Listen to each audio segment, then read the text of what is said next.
a couple of years ago, in 2014 actually, there was a ferry leaving from Seoul to go to Jeju Island, and it had a bunch of high school students on it. And the ferry ended up sinking, and the crew abandoned ship, and about 200 high school students died.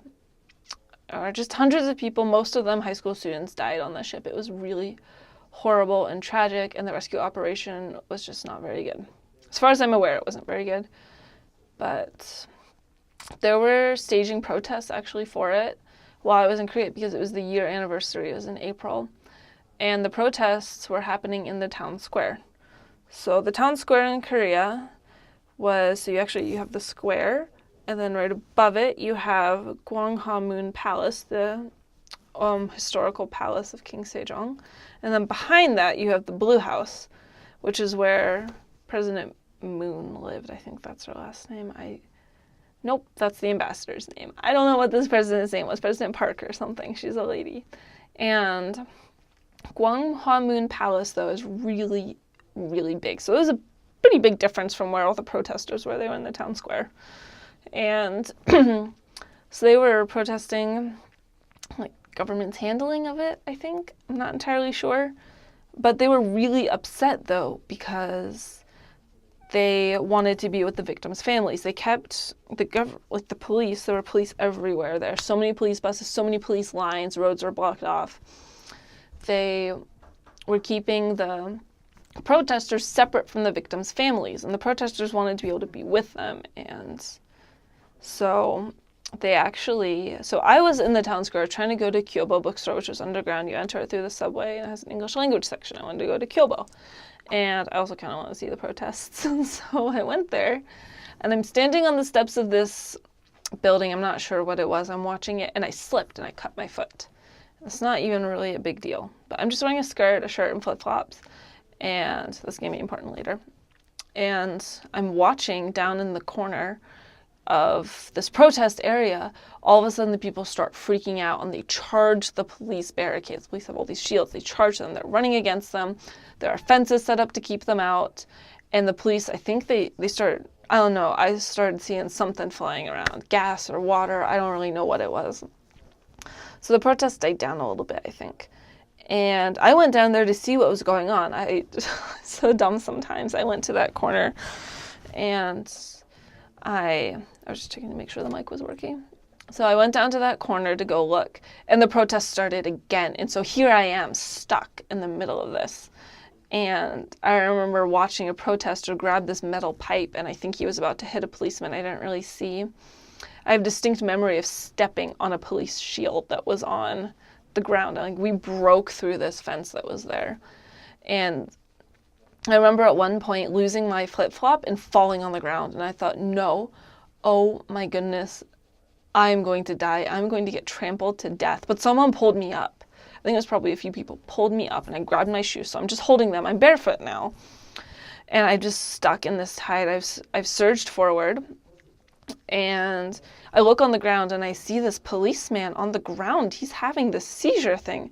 His body is spasming everywhere. It was so, oh my gosh. And the crowd is just pushing against this guy. He's laying on the ground. He cannot get up. And so I'm trying to pull him up, but he's spasming so hard that I can't. And the crowd is pushing against me. And there are a ton of other policemen trying to get this guy off the ground.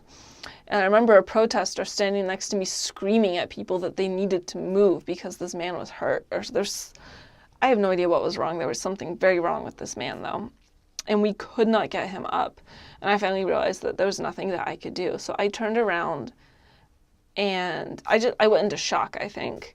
I must have looked just completely horrifying, because I remember being able to get out of that crowd really easily.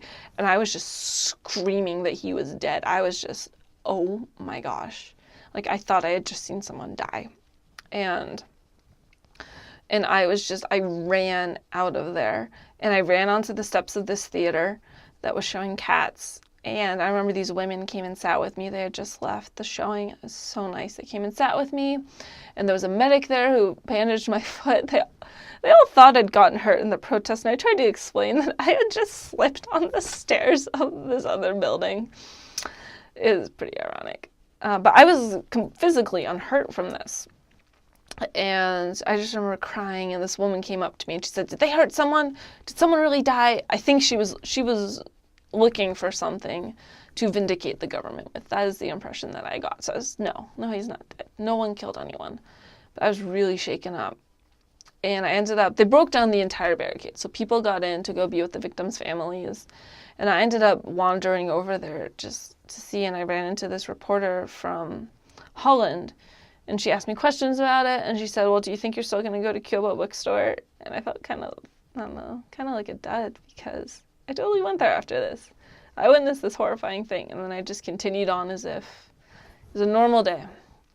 And after that, I remember going to Norito, this cafe that Kelly, Lacey, and Brian really liked, and I just sat in the little alcove with them, and I cried. And I put all my pictures and videos on Instagram. I talked to people on Instagram about it a little bit, this one guy. And I ended up actually going back to my dorm, and I just sat in the lobby and I cried. It was horrible. And I spent the night with Emmy and Dan. I got on the last subway there at 11. It was really nice of them to let me stay. And I remember that later they went, Dan and I think, Googled to see if anyone had died, any police officers had died in the protest. They couldn't find anything about it. I don't know what happened to this police officer. I really hope he's okay, though, and that he didn't really suffer any damage. I wish that I knew, but I probably won't ever know. I just really hope that he's okay, though. I pray for him. I hope everything worked out and that people were safe. And I just remember the destruction after this event was just horrible. There were police buses that had been vandalized and spray painted. Things were broken. Protests are scary. That's what this boils down to. Don't go to a protest.